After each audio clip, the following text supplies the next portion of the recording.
back to another episode of the Bourbon Lens. This is Jake along with Scott, and we're back in the office. My puzzle's still out. Still haven't completed it. I'm going to get to work. I'm a joke. How many bottles of bourbon is that going to take you? Well, I've written about 9 reviews, so that's probably what it is. I do a couple pieces, and then I drink whiskey and write reviews. And the whiskey's keeping you from the puzzle, or the puzzle's keeping you from the whiskey? Both. And then I'll get on a run. I'll get on like a heater, and I'll knock out like a half part of the puzzle. And then I'll get pissed off because I'll stick on one piece of the puzzle for a very long time. That sounded kind of nerdy. You said, I'll get on a heater when you're talking about a puzzle. Dude, sometimes it just comes to you, and then other times you're like, what the hell? Your eyes start to cross, and everything looks the same. And I'll get a text from Lauren. It's like 10 o'clock. She's like, why aren't you upstairs? And I'm like, I was on a heater, and then I got to this one piece, and I couldn't find it. I'm not giving up until I find it. So literally, this top part here, I was keeping up with the folks from our Patreon group, and it was funny because so I was talking to Brandon, one of our Patreon members, and he's like, I don't give a shit about what you're drinking. How's the puzzle coming along? That's what he said in the Discord, and I was like, well, here's a picture of it. And he's like, yeah, the Discord fam is tracking the puzzle completion. Yeah, I need to send him an update. It's been a minute, so hopefully this is done because Jameson wants to hang this in his room when it's completed. That's pretty cool. Yeah, I thought so. What do you do? Like put a frame around it? Yeah, you like lacquer it up. So you put like a piece of cardboard underneath it. And you get that special glue and yeah. So we'll see. But his room is definitely like monster trucks and dinosaurs, so it really won't fit. You can run a monster truck through Rep Arena. I've been there for that. I'm sure you can. That is true. Speaking of monster trucks, I went and saw Blippi live not too long ago. God bless America. I'm just so thankful to the Palace because they serve adult beverages. I did notice that you had a little adult beverage to facilitate that 2-hour event. By about the second adult beverage, I was singing every song. Now, at least humming it to yourself. Yeah. No, I was out loud. It was. I got into it. That's the only way Jameson was going to get into it is if I got into it. So. It is amazing that at home you cannot give a kid something to do for more than 20 minutes and that keeps their attention. But you took them to Blippi for 2 hours. Oh, yeah. And he was probably enthralled the entire time. Dude, we've done Blippi live, Baby Shark live, Paw Patrol live. I remember that one time you went to Disney or something. I went Disney on Ice. Disney on Ice, and I was that same day at Monster Jam. Yeah. We did Disney. That's the benefit of having a 7-year-old. Disney on Ice is, now that is a scam. All of those shows are a scam. Yeah. No, Disney on Ice definitely is a scam because it's extremely long. Yeah. And like any souvenirs, like $50. So like the moment we walked in after buying like $100 tickets, like we bought like a $55 bubble wand. Light up. Yeah. And I was like, oh. And then you'll never believe this. He freaking forgot it because we were trying to leave in a hurry. Left it in the chair. And guess who didn't go back and get it? Me, because I did not care. I didn't want that in my car. Yeah, that's. Sometimes you throw away money, and I hate to be that guy that says that I just threw away some dollars, but I did because I don't want a bubble wand at my house. Bubbles and chalk, least favorite toys. Chalk's not that bad, besides when Jameson decided to run it over with his little Jeep he's got. And then it just goes everywhere. Yeah. The powder. Oh. Dude, after it rains, it's just like, what were you drawing? Yeah, I think Bubbles top the list. It's definitely Bubbles are the worst. Chalk, and then I don't like slime. Slime is not a big anything like that. Play-Doh, yeah. Like Play-Doh can be stimulating. I can get into Play-Doh for like 10, 15 minutes, but then it gets hard and gets nasty, and then they want to play with it, and then it's like broken. And then all the colors just blend together. Oh, dude, and they start mashing them together, and I'm like, it's brown. My type A personality is like, why did you do that? Why did you just mix the colors? Like, yeah, I would rather not play with Play-Doh than play with Play-Doh that had been turned brown. Yeah. And the other thing, so like when you get a toy that's like super annoying, like noise wise, and it's like There's multiple of them. It's never just one in that package. It's like 5. Yeah. He has these airplanes. The batteries started to die on them. And I'm like, oh, Jameson, they take special batteries to replace. I got them on order, but they're stuck in China. Yeah. And he's like, oh. And so like he'll try to flip it on and be like, ooh, doo, doo, doo, doo, ooh. Dad hack. Here we go. Painter's tape on all of your kids' toys. Cover up the speaker with painter's tape. Cut it out real nice. Make it look clean. They'll never know. And it covers up that speaker and muffles the sound so much. You don't have to hear that screeching, screaming, whatever. All right. I'm going to have to do that because these planes are my nightmare. Yeah, just a little piece of painter's tape. Just cut it out with a little knife or, box cutter. Put it over the speaker. It'll help you. It'll help you get through your days. So, speaking of things around the house, we've talked about toys and we gave you a dad hack there. I'm also currently painting the back bedroom for the new arrival when she comes. We just recently went and got the ultrasound, actually today. So, excited. Everything's going well. She's got all of her phalanges. Yes. All of her toes and fingers. So we're pumped about that. She's got all her arms and legs. So those are all positive things. I can't believe it'll be here before you know it. September. Actually, she is due the week of Kentucky Bourbon Festival. What a week.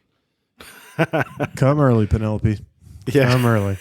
Because I would like to have the next weekend where I can. You can't say come late because then your wife will be like, I am miserable. Yeah. Come early. Yeah.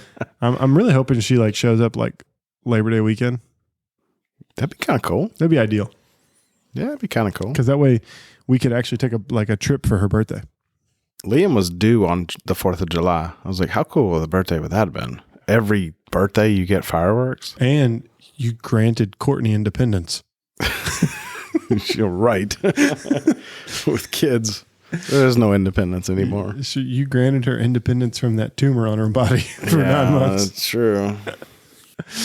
Oh man. So, today we're super excited to again thank a partner for creating an experience for Scott and I and our listeners to enjoy. We recently went on a Mint Julep tour, and I first just want to say thanks to Chasta. She is one of the curators of tours behind the scenes at Mint Julep Tours. She was great to work with, super easy, helped us build the tour. And being Louisvillians, we don't always focus on Louisville. Yeah. We sometimes just like want to rush to Bardstown, want to rush to Central Kentucky, and see what's happening in Frankfort or Bardstown, obviously. But Chasta was like, hey, have you thought about Louisville? I'm like, no, that actually would be great though, because it would keep us, centrally located, make us easier to get back to the children at the end of the day, so on and so forth. So that's how we kind of built the tour. And I would just say every person in Louisville, like Whiskey Row is one thing, but there's a lot of great stuff to see in Louisville. For a whiskey nerd. Yeah. Like a ton. And so I just want to say thanks to Chasta for doing that. So we're going to walk through, our experience and our itinerary that we had and share a little bit about why you should choose Mint Julep Tour. But before we do that, we would be doing a disservice if we said that you can call Mint Julep today and have a tour next week. That's not how this works. You could get lucky and that could happen. But heed the Kentucky Distillers Association's thoughts. In peak season, you need to be planning 6 to 8 months ahead. If you are in off season, which is kind of like October to January, February. When it's cold outside. You could do about 3 months ahead. But tours are booking up. Like when we first started this podcast, we could get in on a tour next day. When we started this podcast, I was keeping a list of like tour like ideas and tour times and like how to, where to book, how to book. And it was super simple. Yep. It was like, here's the website, just book your time. But you can't do that anymore. No. And like, one of the things like we've been getting back out and we've gone on some tours and done some things. I still have never been to Wild Turkey. Yeah. Like and it's changing again because they're going to be expanding again. Yeah. Which is the third time in 10 years. 10 years or so. Yeah. Well, the crazy thing is like Wild Turkey's one, Woodford's one, Castle and Key is one. Buffalo Trace, they just expanded, even though they're part of the KDA, they've expanded and grown. And so I think it's really interesting that all that happens. And shout out to Buffalo Trace for actually coming to KBF this year. Oh, are they? Yeah. So one of the hidden gems, if you look at the huge KBF lineup, Kentucky Bourbon Festival, that was the one that like kind of nestled into that release that I don't think a lot of people paid attention to. I didn't pay attention to it because now you're breaking the news to me. Yeah. So, and I shared the post. Yeah. I looked at the letter and I was like, I like Triple Took because they don't ever do anything with KBF. So shout out to Dave Mandel and the Kentucky Bourbon Festival board, Randy Prossi, for just creating a better experience. But that's besides the point. All of these distillers are expanding, they're growing, they're differentiating. Yeah. And so, having a partner like Mint Julep will allow you to get the best experiences at those places. Yeah, because back in the day, you could say, oh, I'm going to hit these 4 distilleries because they're close by. Now, yes, you can go there, tour the grounds by yourself, self-guided tours. That's one option too. Go to the gift shop, buy some swag, shot glasses or magnets for the fridge, but you're not going to get access to the distillery if you're just walking up. Nope. So not saying Mint Julep is your only option. No, there's other options. There's lots of options, or pre-planning really helps. But Mint Julep makes it to where it's foolproof. You can't screw it up, right? And that's the nice thing too. Like, yes, we had a private tour. You can do that. You can get a big group and get a private tour all to yourself, or you can join in with that'd be wild. Oh, dude, because could you imagine the type of people that you're gonna experience? Dude, you get hooked up on a bachelor party, your day is in for havoc. Yeah, I don't know that my liver would be good for that. Well, I mean, you just hop in the bus. There's 20 other people there. Lord knows where they're from. That's an experience to itself. Yeah, and you pull a Kevin Hart from his stand up from Let's Ride. Yeah. So yeah, I mean, I think it's great, from that perspective. Are there other people in the game? Yes, but the great thing about Mint Julep is they do have, for the bourbon novice to the extraordinary. Yeah. Like Chasta was telling us, they have this really cool new uber expensive, uber exclusive helicopter tour. Wow. Yeah. I didn't read that memo, but yeah. So they have some really cool stuff that way. And they have stuff from Louisville to Nashville. So that's the other thing. Like, they're not just focused here in bourbon country. They do expand into Nashville because Nashville has a growing bourbon and whiskey scene as well. So check out mintjuleps.com or mintjuleptours.com to just learn more about them. Inquire, ask. It's great. So, our day started as most days start at the office, my house, and we were picked up in a brand new Suburban. I'm pretty sure the window sticker was still on the thing. It might have been. And greeted by a great gentleman named Tom. Tom was super knowledgeable.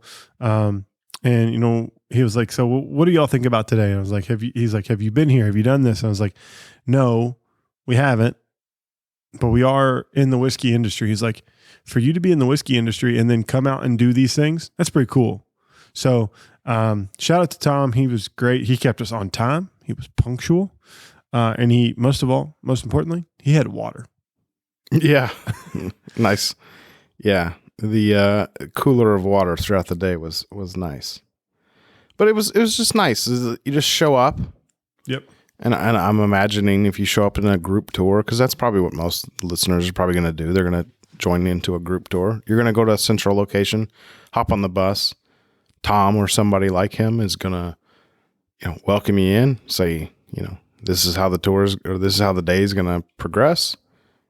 You're going to take off, and they are sticklers for time. Oh yeah.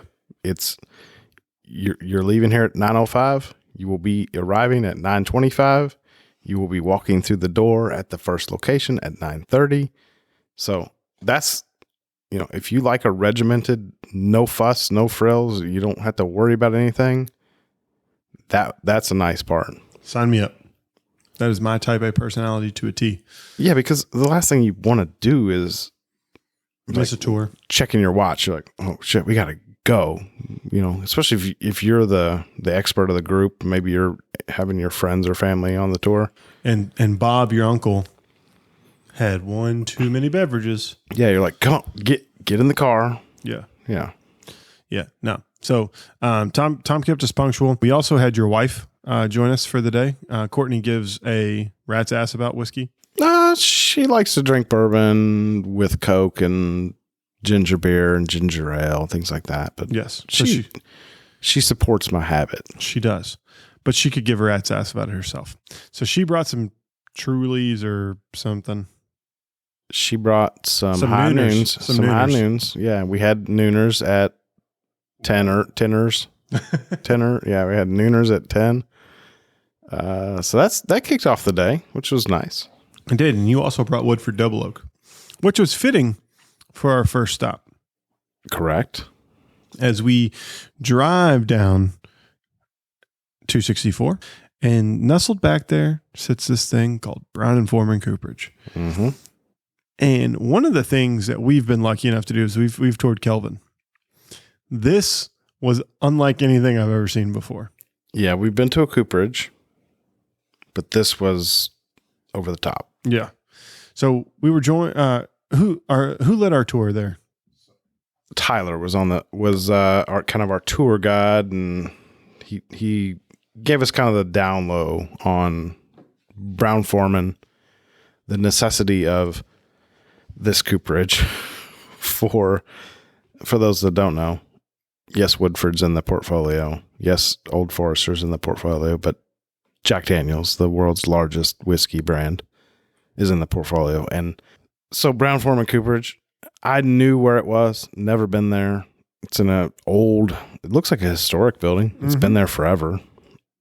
And you walk in, and it's just immediately industry, right? It's just automation, people working hard, things moving, shit rolling across right in front of you. Like, watch out, look around, like, don't get hit by a forklift. Don't be on your phone.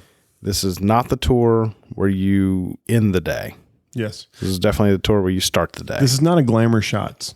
Like you're not taking your friends and just like post up here and let me get you in multiple different angles and shoot your shot. Nah. You have your hard hat on, basically. You have your earplugs in. You have your safety vest on. And goggles. Safety goggles. Yeah. And you are making sure that a speck of sawdust doesn't get thrown in your eye. Or flaming charred wood. Yes. Yeah. So what was really cool was, the difference between this and Kelvin was all of the automation that they had brought forth into the barrel making process. And I'm not saying that innovation is better than the tried and true way of what Kelvin's done or anyone else in Scotland's done. I'm just saying it was cool to see how they had grown and developed to keep up with barrel production to meet the needs for Jack Daniel's and Woodford and Old Forester and Cooper's Craft and whatever else they have up their sleeve. So the interesting part is that cooperage has been around forever. Yeah. It's a historic building, but when Tyler was telling us, a lot of this shit in here is within the past couple of years. Oh, yeah. Because they responded to the bourbon boom by saying, we need to figure this shit out, right? Like, we need to increase production, and the way to do that is automation. Mm-hmm. So I think they said, like, COVID. Yep. And during COVID, they've said, we're going to expand this, double. It's a football field, right? Oh, like it's huge. It's ginormous. Like, I would say you're probably 2 football fields deep in the building. And we didn't go left and right, really. We just went back. And then, like, outside, giant sawdust catcher and, like, just wood for miles is what it seemed like. Yeah. Like, we'll have some pictures, like, on our website, so you'll have to check them out. But kiln dried air like kiln dried wood, air dried wood, seasoned wood. It's all there.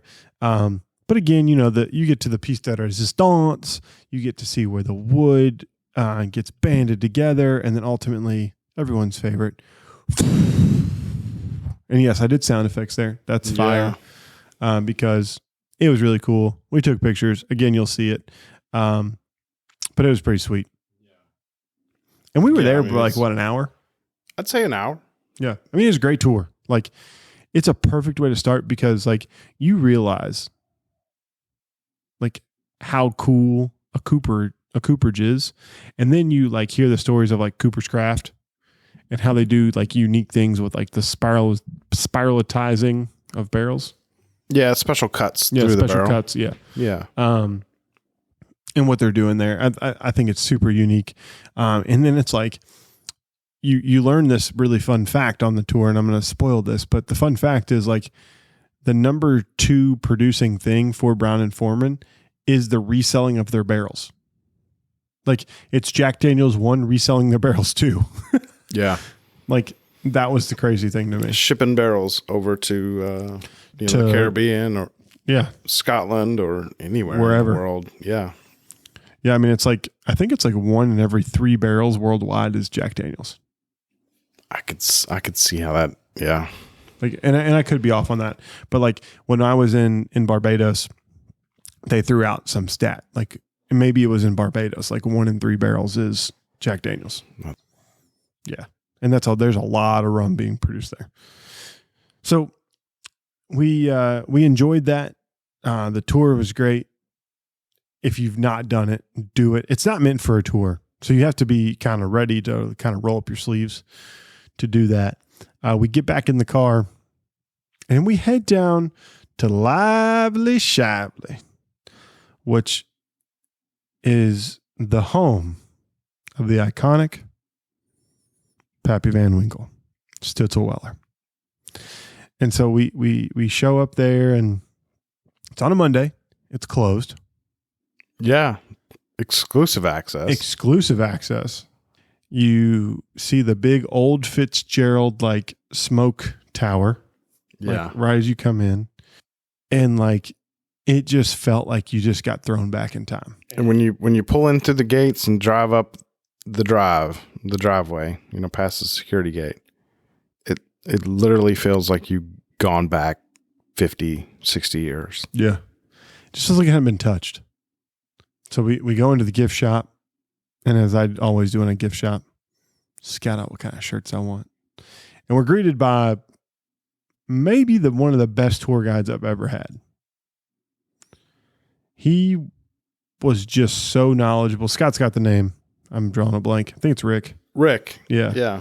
Rick was older than my dad.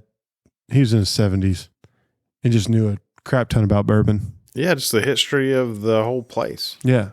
And man, it wasn't very big, but did it pack a punch? Yeah, just the history. I mean, just walking in and feeling like you've stepped back in time. You know, a lot of what we see modern day is modern industrial automation. Mm-hmm.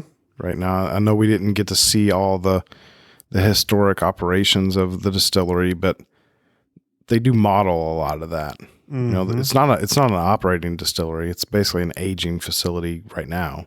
Yep. Yeah, they're producing very small quantities of Blade and Bow. Yeah. On their small column still. Small column still. Weeded mash bill. A little ode to the 4 founders of that. And you realize how integral the Weller name is to bourbon and whiskey. I don't think a lot of people realize the power that the Stitzel-Weller family had. And the power that the Van Winkle name had, Julian had, and how he was part of the Stitzel-Weller company that would sell whiskey at that time. And then they created this distillery, and they built this weeded mash bill from the ground up that became famous and infamous to a point, Yeah. which is now Old Fitzgerald, which is produced by Heaven Hill. Yeah, it's interesting the history that carried through, but I think the most interesting part about Stitzel-Weller was when you walk through the building, which is now just kind of a museum with Pappy's old office. Yeah, that's pretty cool. Just the images that you see of how the whiskey industry has changed. You know, back then it was a lot about relationships, and it still is, but a lot of it was like, this picture is with Pappy and XYZ, you know, Mr. Stitzel or Mr. Weller. And you're like, holy shit, that it finally clicks that Stitzel-Weller were two people. Yeah. It's not just a name of a distillery. No, it's big time. And it plays host to one of the most beautiful grounds and one of the coolest clubs, Gardening Gun Club, which is a beautiful bar upstairs, opened very weird hours. Yeah. In the summer, I bet it's probably got a little bit more favorable hours, but go and have a drink. Great cocktail bar. Yeah, like really cool. But man, when we got out to the actual grounds, when we left the museum part and got to the grounds, we went to what they now have as a tasting room, and I forget what the room was. But it was like there I could feel like I was on the grounds. And then as we walked past the smokestack and where the old still used to be, and all the brick buildings. Oh, it was a 4-foot column still. Yeah. Or a 4-story column still. Like if you go to Bullet, you can actually see a portion of the column still that they pulled out of this distillery. Yeah. So if you don't know, Diageo owns Stitzel-Weller now. I guess we should mention that. And there's a lot of Bullet aging there in Shively.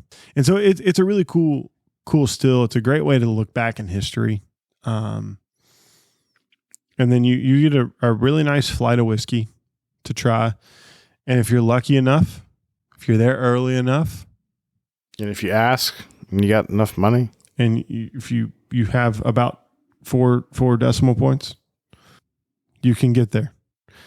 They may have a Blade and Bow 22, which they did, but we both passed. Yeah. But Scott actually got a lot of encouragement that day to buy that bottle of whiskey. Purely investment. From his wife. She said, "You're going to regret this one day." I was like, "You're talking to a lawyer. He avoids risk at all possible." Yeah. Mitigate risk every day. So from there, you know, we had drank. We had been merry. We had some nooners. Gotta eat. Chester recommended the River House. They set up lunch for us. So we go down to the Ohio and we have River House. I'm not going to bore you there. Great cocktails, great food. Yeah. Great way to reset the palate.